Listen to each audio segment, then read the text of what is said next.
What if the truth you fought for your whole life was buried in a single, forgotten document? My name is Clara Hensley, and for 32 years, I believed I was nobody. Not in the poetic sense, but in the cold, hard reality of a world that labeled me an outsider. I grew up on the fringes of the Hensley estate, a sprawling mansion in upstate New York where my mother worked as a maid. The Hensleys were old money railroad tycoons turned philanthropists, their name etched on libraries and hospital wings. I was the help's daughter, invisible unless I was needed to scrub floors or serve tea. But I always felt a pull, a whisper that I belonged to something more. The estate was ruled by the Hensley heirs, 3 siblings: Edward, Margaret, and Thomas, who guarded their legacy like hawks. They were the only ones with a say in the family's trust, a fortune worth billions, locked in a legal vault that only true heirs could touch. When my mother died last year, I found a letter among her things. It was yellowed, sealed, and addressed to me in her careful handwriting. Inside, she wrote of a secret she'd carried for decades. My father was Richard Hensley, the patriarch who died before I was born. I wasn't just the maid's daughter, it was a Hensley. The letter shook me, but it was a single line that burned into my soul. Clara, you are his heir, but they will fight you. Be ready. Be ready? I was a paralegal, scraping by in a 1-bedroom apartment, not a warrior. Yet, the injustice of it, all the years of being dismissed, the sneers from Edward when I dared linger too long in the library, lit a fire in me.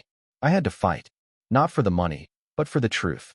I spent months digging through public records, old letters, and dusty archives. The Hensley Trust was airtight, its rules clear.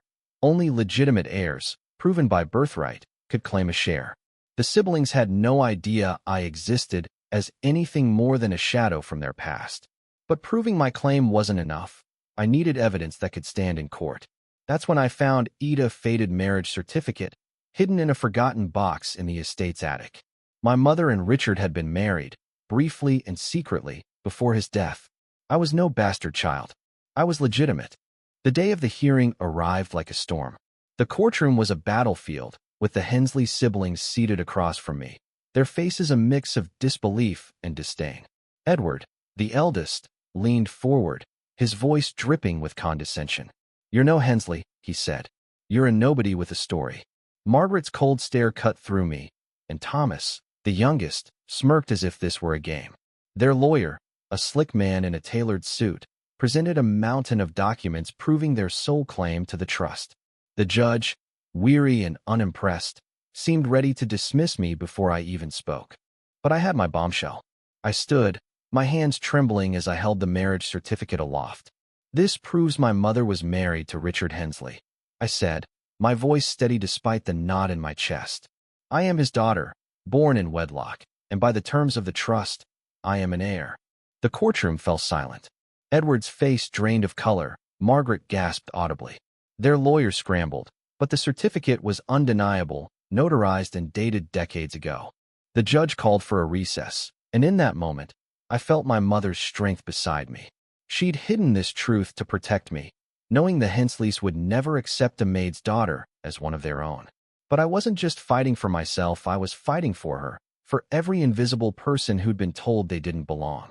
The legal battle stretched on for months. The siblings threw everything at me: accusations of fraud, attempts to discredit the certificate, even personal attacks on my mother's character. But I held firm, bolstered by a small team of pro bono lawyers who believed in my cause. The turning point came when a retired estate worker, Mrs. Callahan, testified. She'd seen my mother and Richard together, heard their whispered vows in the garden. Her frail voice carried the weight of truth, and the siblings' defenses crumbled. In the end, the judge ruled in my favor. I was granted a share of the trust not equal to the siblings, but enough to change my life. More than the money, though, was the acknowledgement. I was a Hensley. The siblings left the courtroom in silence, their empire fractured. I didn't gloat. There was no joy in their defeat, only in my victory over a system that had tried to erase me. Standing outside the courthouse, I clutched my mother's letter, now worn from months of rereading. The wind carried the scent of autumn, and I felt her presence again.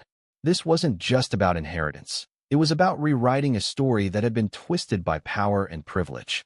I wasn't invisible anymore. I was Clara Hensley, and I had claimed my place not just in the family, but in a world that had tried to tell me I didn't matter.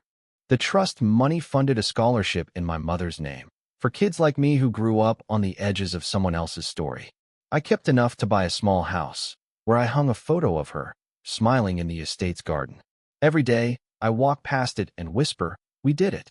Because we did not just for us, but for anyone who's ever been told they don't belong. Sometimes, all it takes is one truth, one bombshell, to change it all.